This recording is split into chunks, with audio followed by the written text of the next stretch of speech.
30.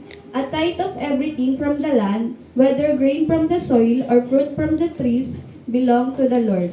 It is holy to the Lord. O sa ano po, sa Old Testament po, yung tithing po, isa po siyang way to acknowledge God's sovereignty.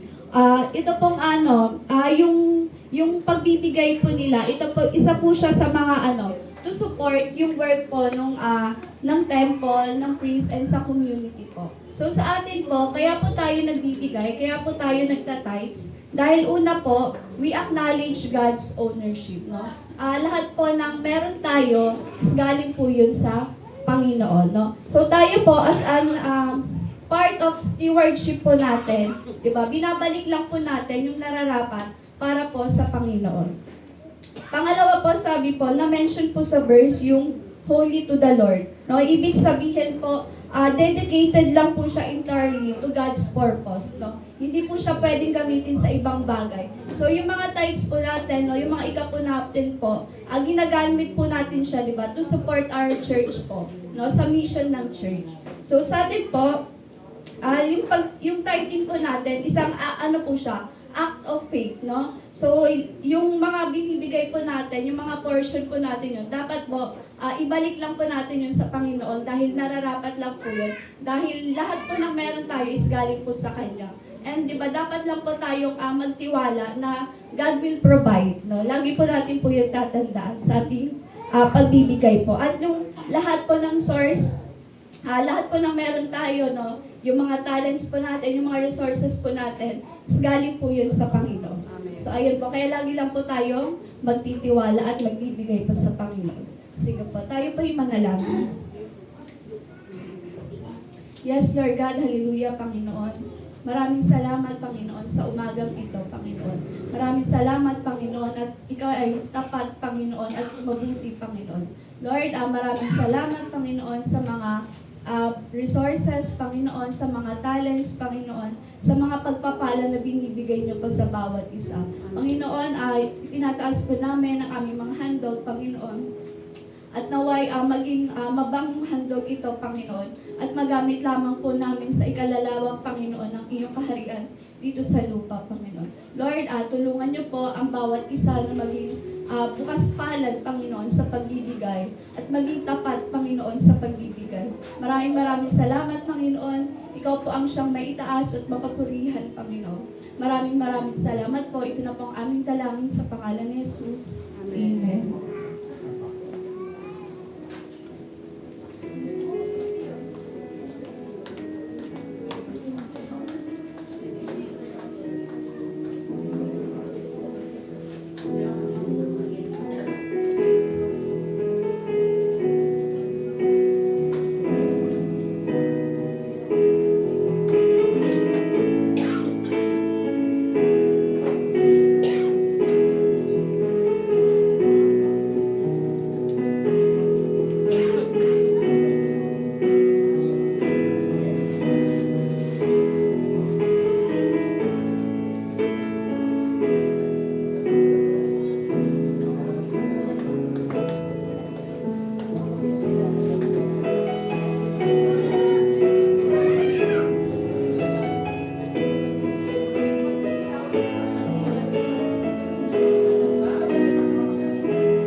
Sige po, ipanalangin po natin itong mga ikapo na ito.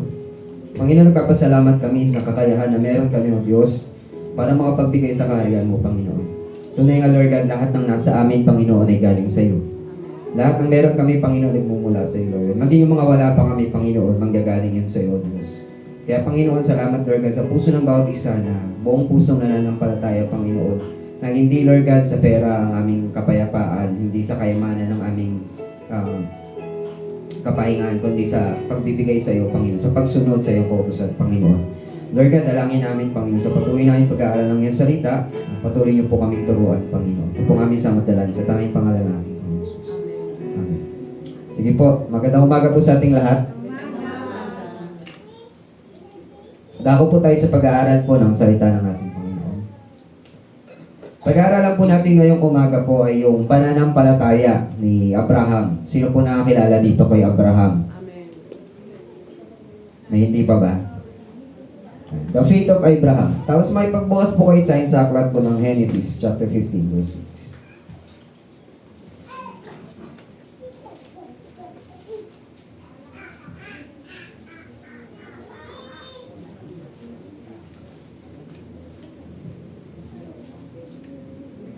Genesis chapter 15 verse 6.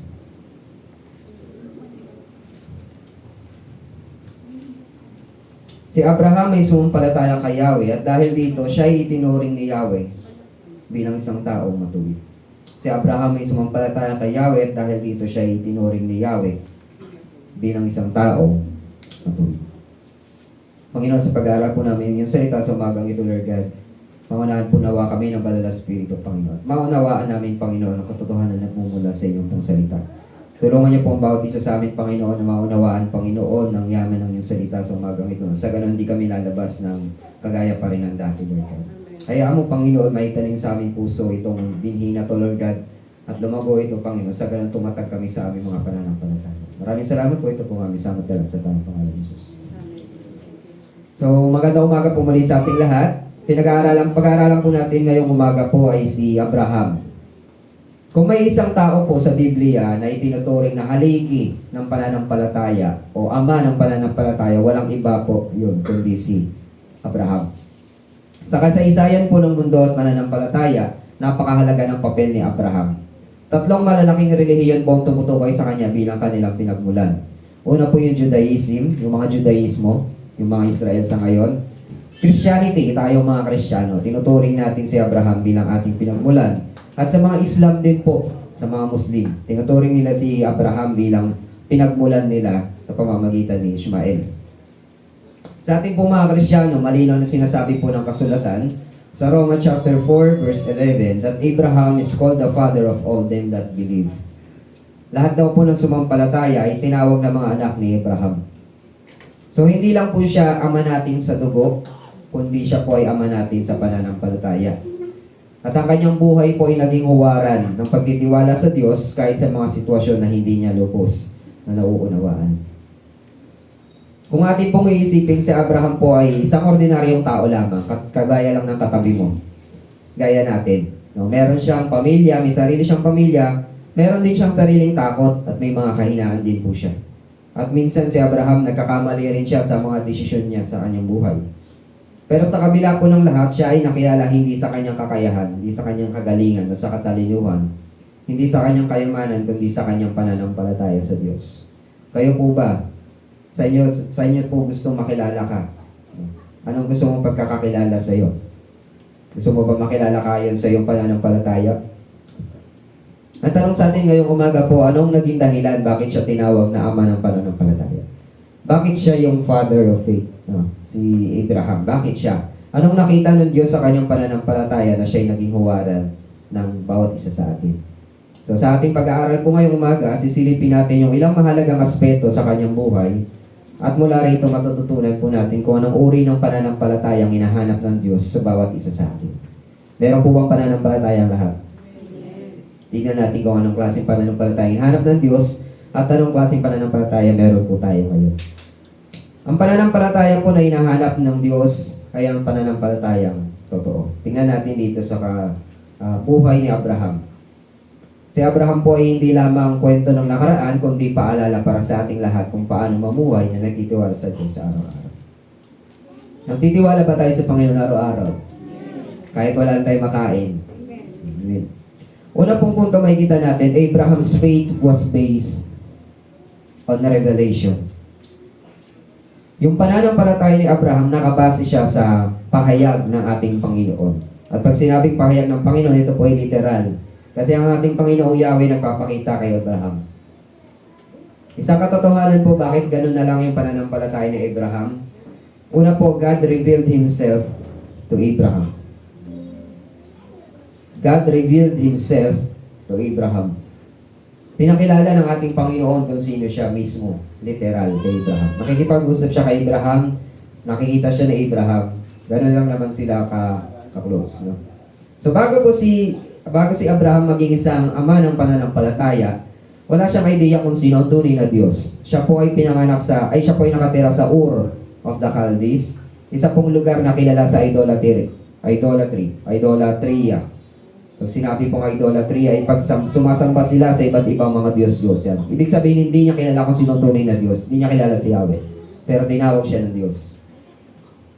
Sa kalagitnaan po ng katilimang iyon, ang Diyos po natin ang mismong nagpakilala sa Kanya.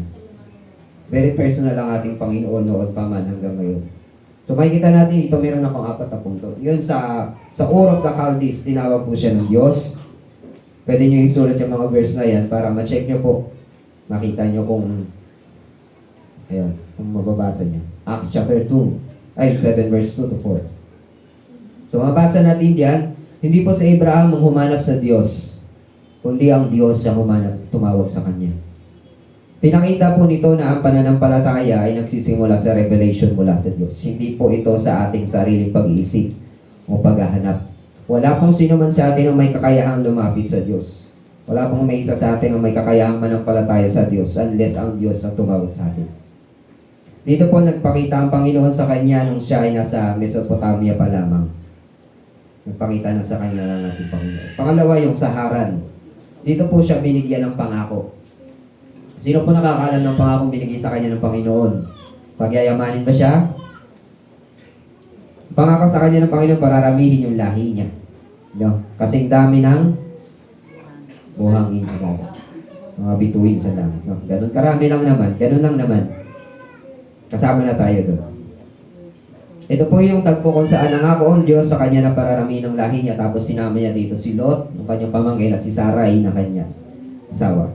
At nung sumunod po si Abraham, hindi siya iniwan sa kawalan ng ating Panginoon. Ito yung mabuti sa ating Panginoon. Pag ikaw tinawag ka niya, kahit tatalikuran mo yung lahat, hindi ka niya iiwan sa kawalan. Hindi ka niya pagkukulangin. Because pangangakuan ka niya ng mga bagay na hindi mo pa lubos na naunawaan o nakikita. So pinangakuan siya ng Diyos ng lupa, ng lahi, at ng mga pagpapala. At dito nagsimulang makita ni Abraham na ang Diyos natin hindi siya tahimik, kundi siya ang Diyos na nangungusap at nangangako. Ang Diyos natin ay nangungusap at nangangako. At tapat siya sa kanyang mga pangako. Pangatlo po sa Kanaan. Ipinakita sa kanya ng Panginoon yung kanyang magiging lupain. Diba? Imagine nyo yan kung kayo si Abraham. Yan. Mapapasayo lahat yan. Diba? Sarap, diba? Pero alam niyo po, hindi naman agad-agad nakita ni Abraham yun. Hindi niya nga rin alam kung talagang tutuparin ng Diyos yung pangako sa kanya dahil hindi niya pa nakikita yung mga lugar na yun. Pero kagaya po ng pinag-aaralan natin, dahil sa kanyang paniniwala, dahil sa kanyang pananampalataya, hindi bulag yung kanyang pananampalataya, nakita niya yung mga palatandaan ng katuparan ng Diyos. Basahin niyo po sa Genesis chapter 12 verse 7. Genesis chapter 12 verse 7.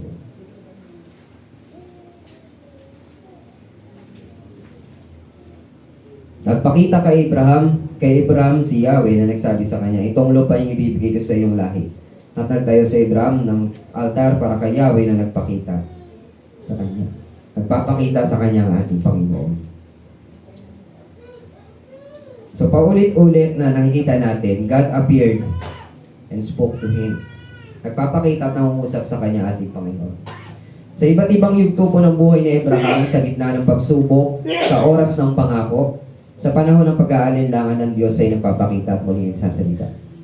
Yan ang kabuti ng ating Panginoon.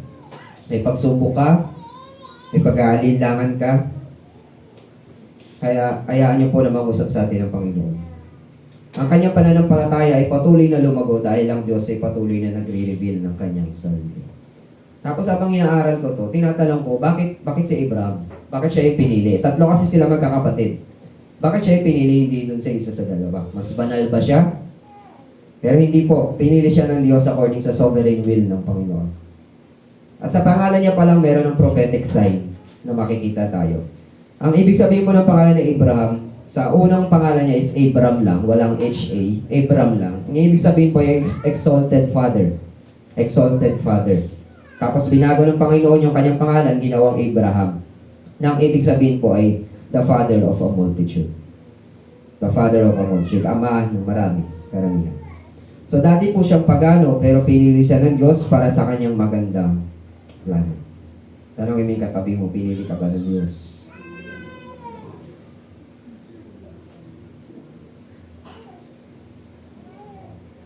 So si Abraham po hindi siya naniniwala sa isang malabong idea ng Diyos o sariling imagination. Ang kanyang pananampalataya nakaugat sa kanyang personal na pagkilala sa ating Panginoon. Nagsalita ang Panginoon sa kanya at nangako.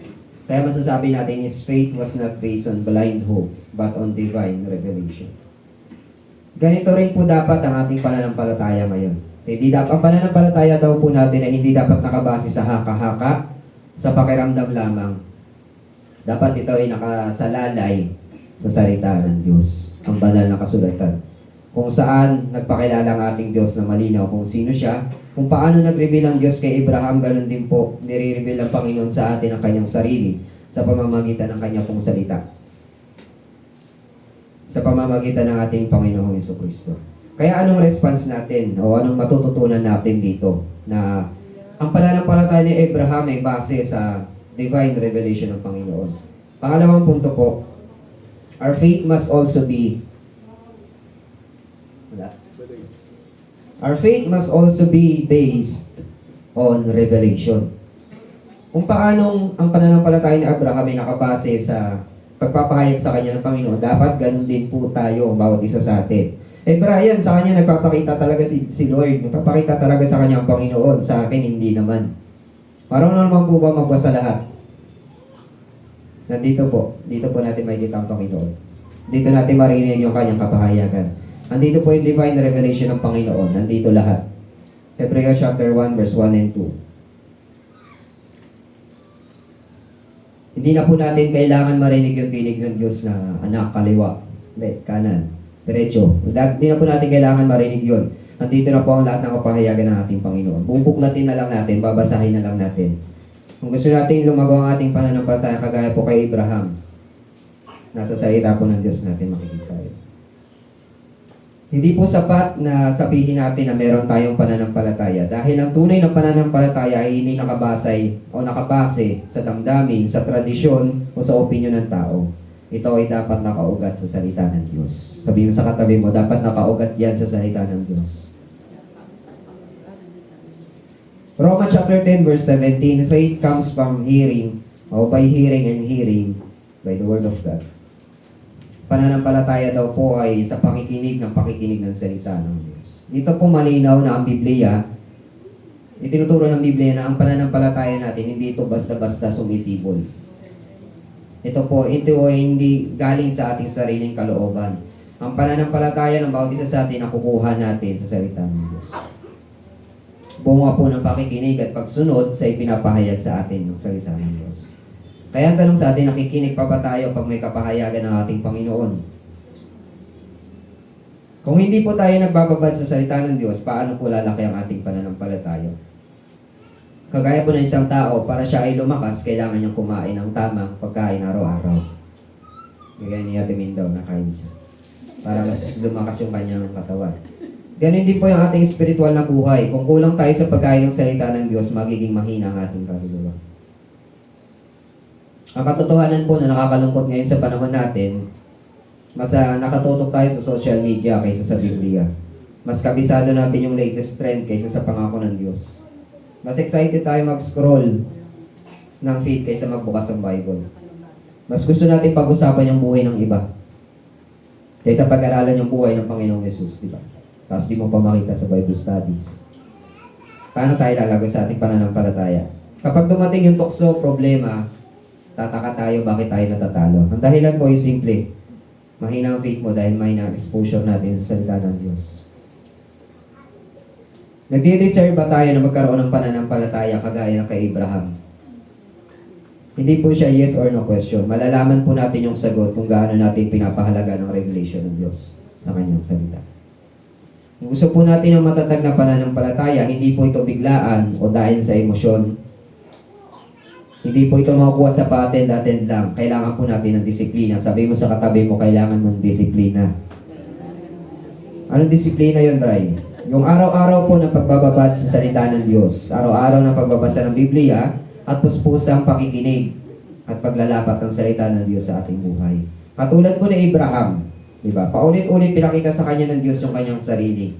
Ganon din po sa atin. Araw-araw may kapahayagan sa atin ng Panginoon. Hindi lang natin naririnig o nakikita kasi hindi naman tayo nagbabasa. Huwag niyo po palikapukan yung mga Bible natin. Basahin po natin. Pangalawang punto po makikita natin, anong klaseng faith meron si Abraham. Abraham's faith was an obedient. And Abraham's faith was an obedient faith. Ang pananampalataya ni Abraham ay pagsunod. Hindi siya nananatili sa salita lang. Ito ay nakikita sa kanyang pagsunod sa Panginoon. Ang tunay po ng pananampalataya lagi may kasamang aksyon. Dahil ang paniniwala na hindi nauwi sa pagsunod ay hindi tunay na paniniwala. Para lang po tayo kagaya ng mga Katoliko na nakikinig tayo ng sermon pero paglabas natin ganun pa rin ang buhay natin. Anong klaseng pananampalataya meron po tayo? Dito makikita natin ang pananampalataya ni Abraham ay hindi patay kasi may gawa. May gawa ba yung pananampalataya natin? Hindi po ito puro bunganga. Sabi mo sa katabi mo, hindi puro bunganga. May kita natin po dito, iniwan niya yung kanyang bansa. Paano siya sumunod? May kita natin, iniwan niya yung kanyang bansa. Next one. Wala. So, iniwan niya po yung kanyang bansa sa Hebreo 11 verse 8. Tapos pangalawa, nakitira siya bilang isang dayuhan sa lupain na hindi kanya. Ibig sabihin, tumira siya sa lugar na hindi siya taga ron. At alam niyo po yung pakiramdam nun. Pag ganun po, di ba? Pero sumunod pa rin si Abraham sa Panginoon. At ang subukin siya, ito yung pinakaalam natin kay Abraham. Nung subukin siya nung inala yung kanyang anak. Hindi siya nagdalawang isip, hindi siya nagtatlong isip. Naialay o ibigay sa Panginoon yung kanyang anak. So faith without obedience is not faith. Sabihin mo sa katabi yung faith without obedience is not faith. It is hypocrisy. Next one. James chapter 2 verse 20 and 26. Pag ating pananampalataya daw po ay walang gawa, patay ito. Ito'y pananampalatayang patay. Totoong pananampalataya po ay hindi lang sa paniniwala kundi sa pagsunod. Hindi lang sa salita kundi sa gawa. Kung pagtapos po nito ay nagnanais tayo na tumatag sa ating pananampalataya, asahan natin na susubukin yung ating pananampalataya. Lord, gusto kong lumalim o lumago yung aking pananampalataya sa iyo. Kung yan po yung discern natin ngayong umaga po, expect natin may mga testing po pagtapos nito para malaman talaga kung totoong pananampalataya natin. Mga kapatid, kung tunay po nating sinasabi na naniniwala tayo sa Diyos, makikita ito sa ating pagsunod kahit mahirap. Kahit hindi natin lubos na unawaan at kahit may sakripisyo. Sapagkat ang tunay na pananampalataya ay nasusubok at napapatunayan sa pamamagitan ng pagsunod sa Diyos. So, yan po yung pananampalataya ni Abraham. Siya po ay may pagsunod sa ating Panginoon. Pangalawa, by faith, ano matututunan natin? By faith, we must obey God. By faith, we must obey God.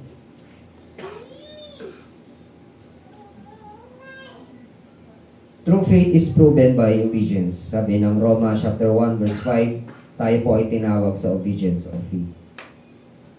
Ang tunay po ng pananampalataya hindi lang tumatanggap o nakikinig ng salita ng Diyos. Ito ay nagre-resulta sa pagsunod. Ito ay may pagsunod. Kung wala po tayong pagsunod, anong klaseng pananampalataya po ang meron tayo? Hypocrisy. Ang pananampalataya hindi nakikita sa gawa ay walang silbi. Para lamang ito paniniwalang nasa isip pero walang kapangyarihan sa kanyang mga buhay. Mga kapatid, ang totoong pananampalataya po, gaya ng ipinakita ni Abraham, may handang sumunod kahit mahirap.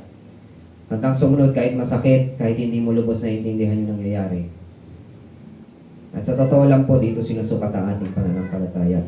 Hindi sa panahon na madali ang lahat, hindi sa panalong okay ang lahat, kundi sa oras ng pagsubok, sa oras ng tukso, sa oras ng sakripisyo. Doon malalaman kung totoo ang ating pananampalataya. Tayo ba'y susunod sa Diyos o tayo susunod sa ating kagustuhan? Kung tunay nating sinasabi na tayo po ay naniniwala kay Kristo, ipakita natin ito sa pamamagitan ng pagsunod. Ang pananampalataya hindi lamang confession ng bibig. Ito ay submission ng ating buhay sa ating Panginoon. Muli sabihin mo sa katabi mo, huwag puro bunganga. Nadami kasing professing Christian, mahal nila ang Panginoon. May faith sila sa Panginoon pero hindi mo sila makita sa gawa. Abraham's faith was a trusting faith. Anong pananampalataya po na Abraham? Abraham's faith was a trusting faith. Pag sinabi po Abraham's faith was a trusting faith, una po Abraham trusted in God, not in his works. Naniwala siya sa Panginoon, hindi sa kanyang mabubuting gawa. Itinuring siyang matuwid ng Diyos, hindi dahil sa kanyang ginawa, hindi sa kanyang pagiging relihiyoso, kundi sa kanyang pananampalataya. Binasa natin kanina, Genesis 15:6. At ginawang klaro pa yun ni Pablo sa Romans chapter 4, verse 2 and 3. If Abraham was justified by works, he has something to boast about, but not before God. Alam niyo po, totoo na si Abraham sumunod siya sa Panginoon, pero hindi siya nagtiwala sa kanyang pagsunod. Nagtiwala siya sa kanyang Panginoon na nag-justify ng mga ungodly. Ito pong pagiging father of faith ni Abraham ay ginagamit din po ng mga tagapagturo ng kautusan noon ng mga Pariseyo para ituro na ang kaligtasan ay sa pamamagitan ng gawa. Ganon din po mga Katoliko. Faith plus works lagi sila. Hindi sapat na ikaw ay nananampalataya, kailangan may ginagawa ka. Ang gawa po ang pagsunod ay bunga ng ating pananampalataya. Hindi dapat magiging basihan ng kaligtasan yung ating mga ginawa. Kasi kung ganun po yung mangyayari, kung magiging basihan natin yung pagtulong sa kapwa, paggawa ng mabuti, maraming mayabang sa langit. Bakit ganun dito? Nagpakain ako naman Ang mahirap, tumulong ako sa mahirap. Binigay ko ang aking kayamanan para sa kanya. Kung ganun po yung basihan ng kaligtasan natin, maraming mayabang sa langit. At nasaan ang papuri ngayon sa Panginoon? Yung pananampalataya mo natin, muli sa sinabi ko kanina, hindi ito galing sa atin. Lahat po tayo ay patay sa ating mga kasalanan. Amen? Anong magagawa ng taong patay? Wala. May kakayahan ba siyang gumawa? Wala po. John chapter 6 verse 44, sabi ni Jesus, walang makakalapit sa akin kung hindi siya akayin ng Ama na nagsugo sa akin. At siya'y muling bubuhayin ko sa huling araw. Unless lang ang Diyos mismo, ang Ama mismo ang naglapit sa atin, sa ating Panginoon, Jesucristo, wala po tayong pananampalataya. Kaya ang pananampalataya po natin, hindi yan bunga ng ating mga gawa. At hindi rin yan galing sa atin. Dahil yan sa biyaya ng ating Diyos. Kung may pananampalataya ka ngayon, pasalamatan mo ang Panginoon dahil galing yan sa Kanya. Pangalawa, we must trust in Christ, not in our works. Dapat nagtitiwala tayo sa ating Panginoon Jesucristo at hindi sa ating mga gawa. Obedience is necessary, pero hindi ito ang batayan ng ating kaligtasan. Kahit anong dami ng ating gawa, we can never earn heaven. Kung maasa po tayo sa pagiging mabait, pagiging relihiyoso, pagiging faithful sa ministry, pero wala tayong pagtitiwala kay Kristo, we are still lost. Hindi na nga tayo mabait relihiyoso na lang. Hindi na tayo mabait. Minsan na tayo mabait pag nasa church. Meron po tatlong klase ng faith. Hindi ko lang nalagay dyan. Una po is emotional faith. Pag sinabi pong emotional faith, ito ay pakiramdam lang. Ito yung madaling mawala. Ito yung klase ng pananampalatayang madaling mawala. Ito yung pananampalataya na meron ka lang kapag depende sa mood. Kapag maganda yung nangyayari sa'yo. Diba? On fire ka sa Panginoon. Emotional faith. Driven ka ng emotional. Hindi po yun totoong faith. Meron pa pangalawa, surface level faith. Ito yung mababaw na pananampalataya. Wala siyang ugat. Madali siyang mamatay. Ito yung klaseng, ano ba yung dingas kugod?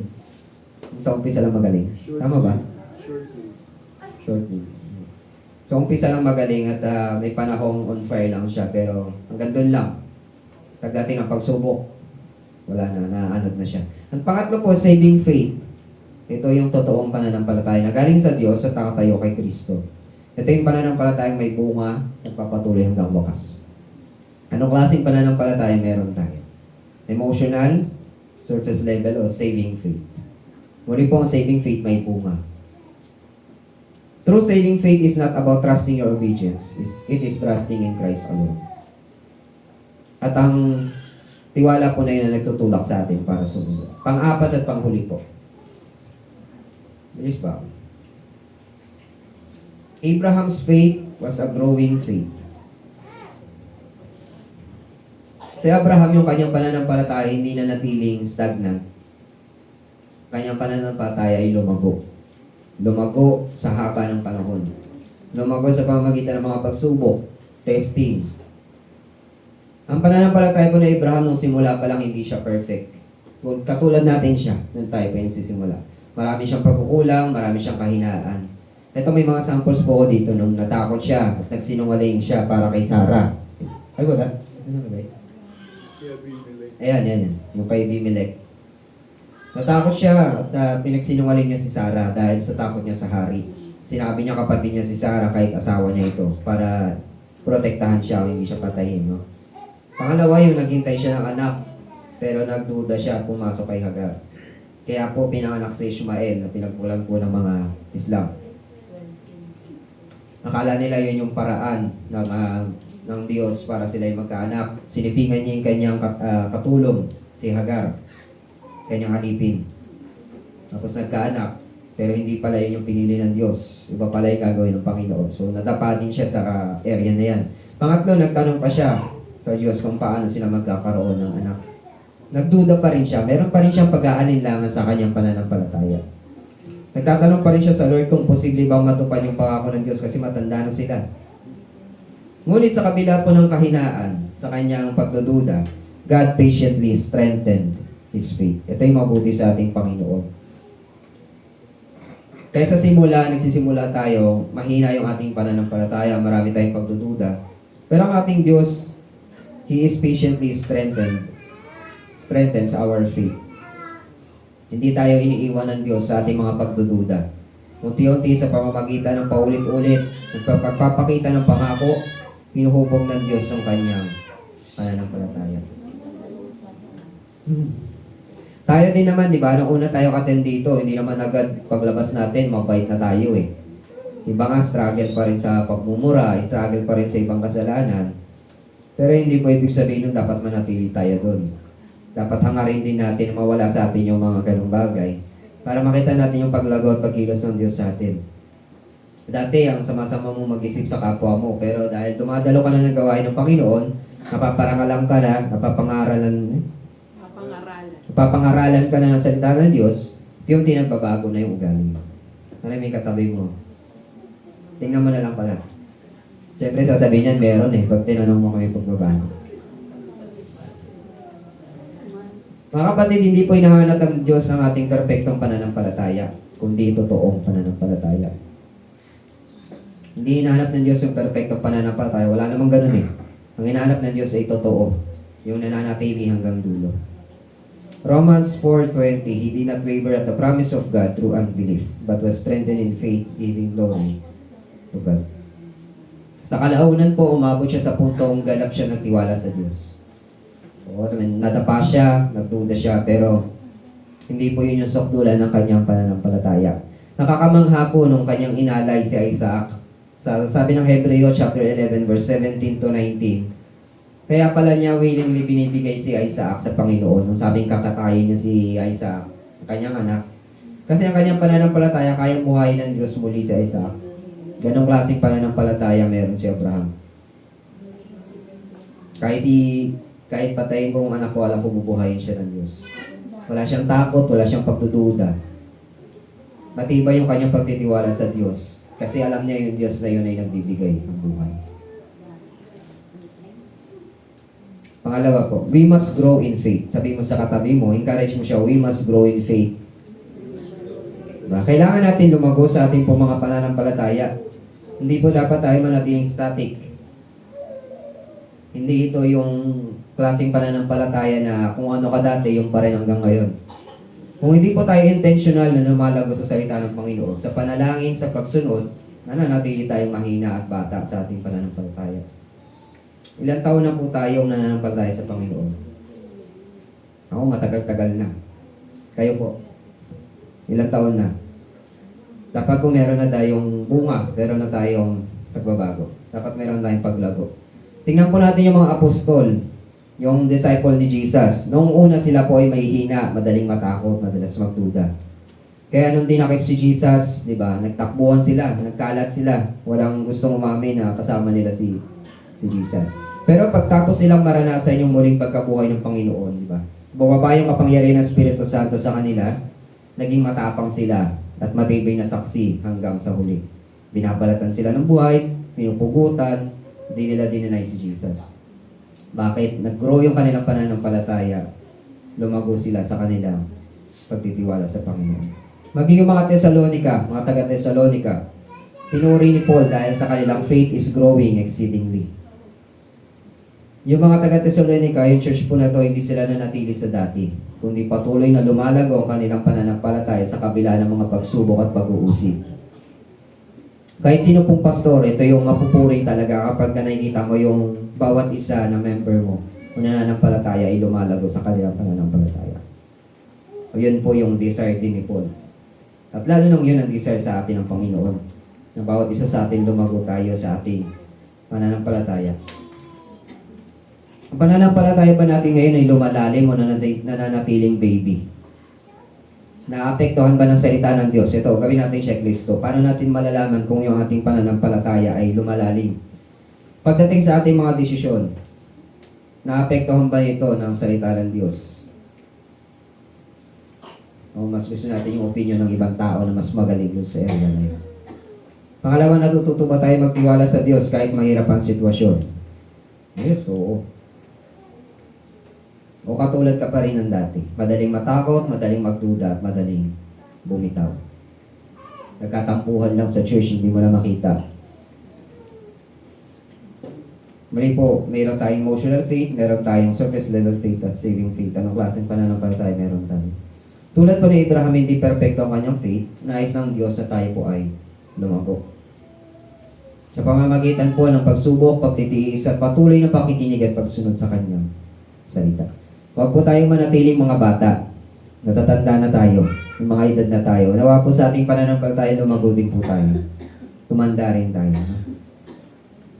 Maging matatag tayo ng mga Kristiyano na nagtitiwala sa Diyos sa lahat ng bagay. So bilang conclusion po, nakita natin, yung faith ni Abraham, yung kanyang pananampalataya, una was based upon revelation. Nakaugat ito sa salita ng Diyos. Dapat ganoon din po ang ating pananampalataya. Nakaugat sa salita at pangako ng ating Diyos. Pangalawa, obedient faith. Dapat handa tayong sumunod kahit mahirap, kahit hindi natin alam yung mangyayari. Pangatlo, dapat meron tayong pagtitiwala sa Diyos, pagdepende sa Diyos, hindi sa ating gawa. Trusting faith. At pang-apat, growing faith. Hinuhubog at pinapalalim tayo ng Diyos sa bawat pagsubok. May pagbukas po yun sa aklat ng Galatia, panghuling verse po natin. Galatians chapter 3. Medyan yung verse, pero English yan. Galatians chapter 3, verse 7 and 9.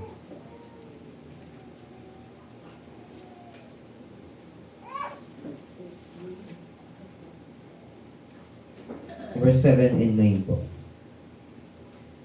Basahin ko po. Kung gayon, maliwanag na ang mga nananalig sa Diyos, ang mga tunay na anak ni Abraham. At sa verse 9, kaya naman pagpalain ng mga sumampalataya tulad ni Abraham, na sumampalataya. Are you truly walking in the steps of Abraham's faith? Anong klaseng pananampalataya meron tayo? Patay? Walang bunga? Hindi nagtitiwala sa ating Panginoong Hesus? O isang pananampalataya na kaugat sa kanyang salita, nagtitiwala sa ating Panginoong Hesus Kristo? Mga kapatid, ang tawag po ng Diyos ngayong umaga sa atin ay malinaw. Sumunod tayo sa halimbawa ng ating amang si Abraham. Isang pananampalataya na kaugat sa salita, nagpapakita sa pagsunod na nagtitiwala kay Kristo lamang at lumalago sa kabila ng kahinaan. Tayo pong natin manalangin.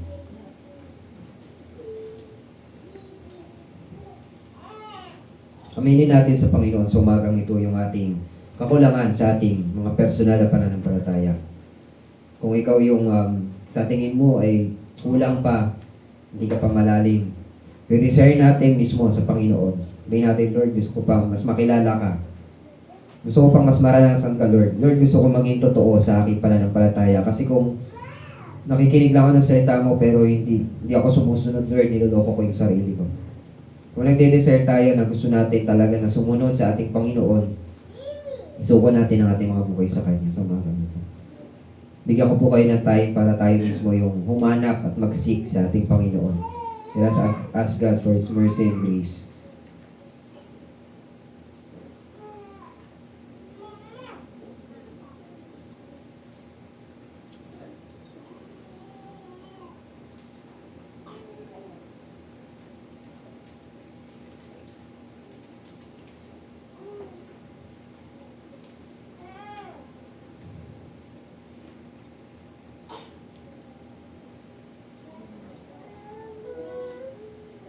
Sabi po ng salita ng Panginoon, kung walang pananampalataya, hindi natin mabibigyan ng kaluguran ng ating Diyos. Kasi umagang ito, Panginoon, lumalapit po kami sa inyo na may puso nagpapakumbaba, Lord. Inaamin namin yung aming mga kahinaan. Inaamin po namin yung aming mga pagdududa. Maging yung hindi namin pakikinig sa iyo, Lord God, yung pagsunod namin sa sarili namin kagustuhan, yung paghingi namin ng payo sa tao at hindi sa iyo, Panginoon. Lord, humihingi kami ng kapatawaran ng Diyos. Tulungan niyo po ang bawat isa, Panginoon. You know them by name, Panginoon. Lahat po na narito, you know them by name. Alam niyo rin po kung ano yung nasa puso namin, kung totoo kami sa iyo, Lord, o hindi. Alam niyo, Lord, yung intention namin. Alam niyo yung mga motibo namin, Panginoon. Panginoon, kung sino man sa amin dito sa lugar na ito yung nagnanais, Lord God, na tunay na makilala ka, sumunod sa iyo, maglingkod sa iyo, Panginoon, dalangin ko po, Lord, na hipuin niyo po ang kanilang mga puso. Ikaw ang Diyos na tapat, noon, ngayon at magpakailanman, Panginoon. Tulungan mo sila, Lord God, sa kanilang buhay, pananampalataya, sa kanilang Christian walk, Panginoon. Maging matagumpay sila sa pamamagitan mo lamang, O Diyos. Muli, Panginoon, sa umagang ito, Lord God, nagpapakumbaba po kami sa inyong banal na harapan at tinaalala namin na ang lahat ng katagumpayan ay magmumula lamang sa inyo, Panginoong Yesus. Kaya, Panginoon, linisin yung aming mga puso at gawin dalisay at tapat, Panginoon. Bigyan mo kami ng pusong sumusunod sa iyong salita. Ito po aming samutalang sa tanging pangalan ni Jesus. Amen. Dako po tayo sa ating banal na hapunan. Meron lang po akong short exhortation. Sa ating pong paglapit sa hapag po ng Panginoon sa umagang ito, lalahanin natin yung ating pananampalataya dapat ay nakasentro kay Jesucristo lamang. Napag-usapan natin sa buhay ni Abraham yung pagkakaroon ng pananampalataya na natitiwala sa Diyos. Pero importante po na yung ating pananampalataya ay sino ba yung object ng ating pananampalataya. Maraming tao nagsasabi may faith ako. Pero anong faith? Faith saan? Lahat naman nata ng tao may faith, may paniniwala sa mga bagay na hindi pa nakikita. Pero yun po yung mga blind faith. Yun po yung mga pananampalataya na wala rin namang patutunguhan. Ang pananampalatayang totoo lamang po ay pananampalataya na kabatay sa kabutihan ng ating Panginoong Jesucristo sa kanyang ginawa sa krus ng Kalbaryo. May pagbukas po ay sa aklat ng Galatians chapter 2 verse 20. Galatians chapter 2 verse 20.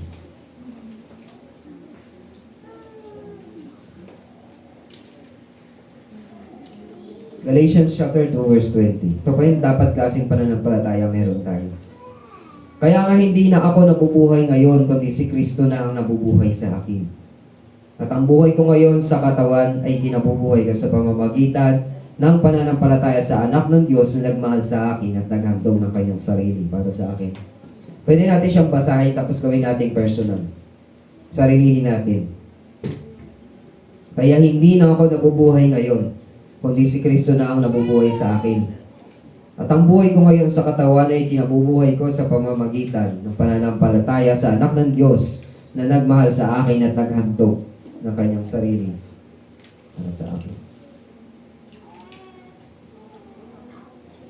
Tuwing tinatanggap po natin ang tinapay at kopa, ito po ay paalala na ang faith natin ay buhay at totoo. Ito po ay nakaugat sa kanyang dugo, sa kanyang katawan na inalay para sa atin. Lumapit po tayo ngayon ng may pasasalamat at may muling pagtitiwala sa ating Panginoon sa Kristo lamang. Tayo pong lahat ay tumayo.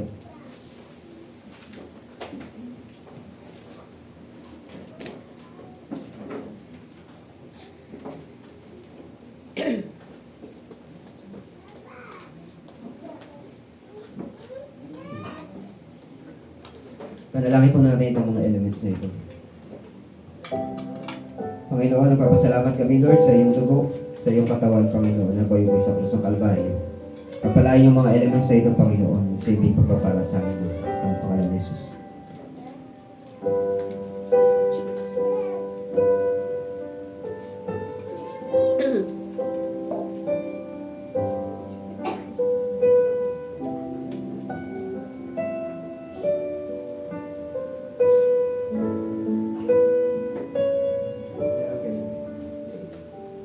How changes not thy compassions, they fail. As thou hast been before ever will. Great is thy faithfulness. Great is thy faithfulness, yes, Lord. Great is thy faithfulness. Morning by morning, new mercies I see. And all I have needed, thy hand provided. Great is thy faithfulness, Lord, unto me. Jesus.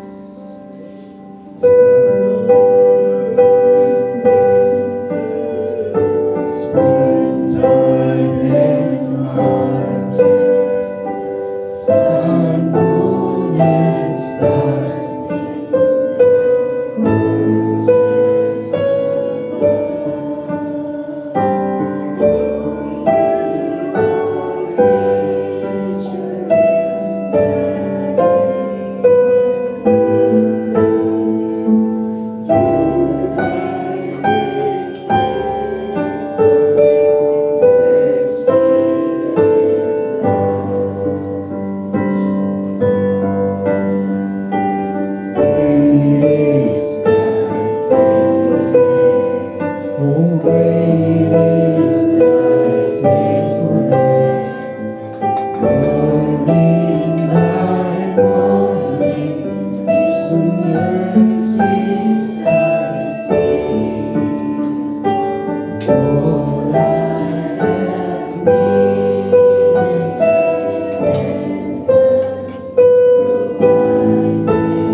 Sapagkat ang turo na itinanggap ko mula sa Panginoon at ibinibigay ko naman mula sa inyo. Noong gabi siya ipinagkanulo ang Panginoong Hesus ay dumampot ng tinapay. Nagpasalamat at pinagpirapiraso iyon, sinabi, ito ang aking katawan na inihahandog para sa inyo. Gawin ninyo ito bilang pag-alala sa akin. Sabay-sabay po natin kayo nito.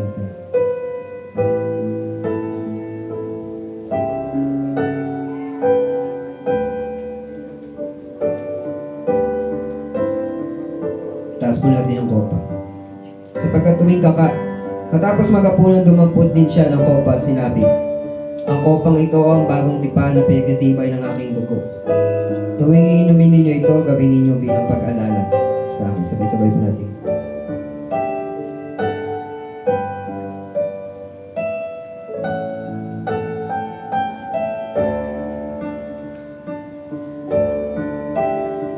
Sapagkat sa tuwing kakain kayo na tinapay na ito at iinom sa kopang ito, ipinapahayag ninyo ang kamatayan ng Panginoon hanggang sa kanyang muling pagparito.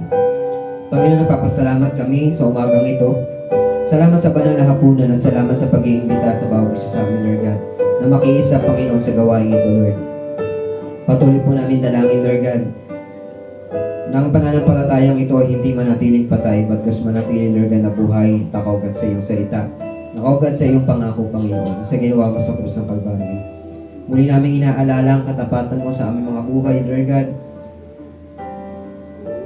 And we look, Panginoon, sa araw na ikaw ay muling babalik para sa iyong mga anak ko, Diyos.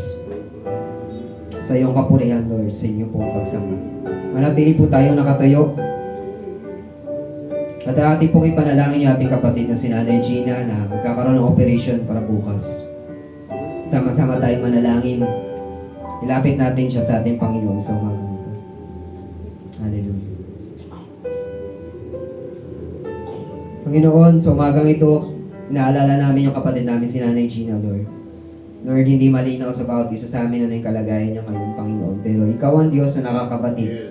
Walang lihim sa iyo, Panginoon. Lahat ay hayag, O Diyos. Patuloy naming dalangin, Panginoon, sa kanyang operation bukas. Ang pagsama po ninyo, Lord God, sa kanyang mga kakailanganin financially. Maging sa kalakasan na kailangan niya i-recover after ng operation, Panginoon. Lahat ng yun ay nilalapit po namin sa iyo, Diyos. Hallelujah. Panginoon, samahan niyo po ang aming nanay, nasan man siya ngayon, Lord God. At maranasan niya ang tunay na kagalingan po na nagmumula po sa inyo, Lord. Ikaw pong humipo sa mga doktor, Panginoon, na gagamitin mo para sa kanyang operasyon. Oh, yes. Nawa, Panginoon, maging successful ang lahat. And we pray, Panginoon, sa madaling recovery niya, Lord God. Amen. Dahil namimiss na rin namin yung aming nanay, ilang linggo na rin namin siya hindi nakasama, Panginoon. Nawa, Panginoon, madali siyang makarecover, Panginoon, na makasama namin muli siya sa gawain mo, Diyos. Oh, yes. At nawa, Lord God, pagtapos ng operasyon na yun ay maging malinis na, Lord God, ang lahat. At maging makita namin yung kapatid namin na nagpapatuloy at naglilingkod sa iyo, Oh, Diyos. yes. Ganon din po sa kanyang pamilya, sa kanyang asawa kay Kuya Louie, sa kanyang mga anak, Panginoon. Ikaw, sa inyo po nila hanapin ang kalakasan na nagmumula sa iyo. Oh, yes. Hallelujah.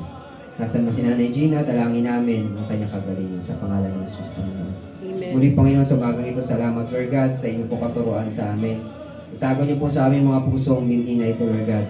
Magsilbi lumago ito, Panginoon, magsilbing patotoo sa madilim ng mundong ito, Lord God. Maging ilaw at asin ng bawat isa, Panginoon, ayon sa kalooban.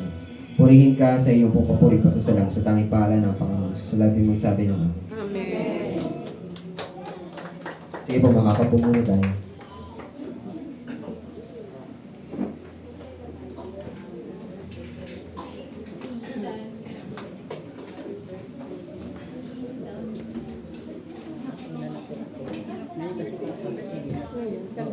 Oo. Pinag-pre-pre ko pa lang.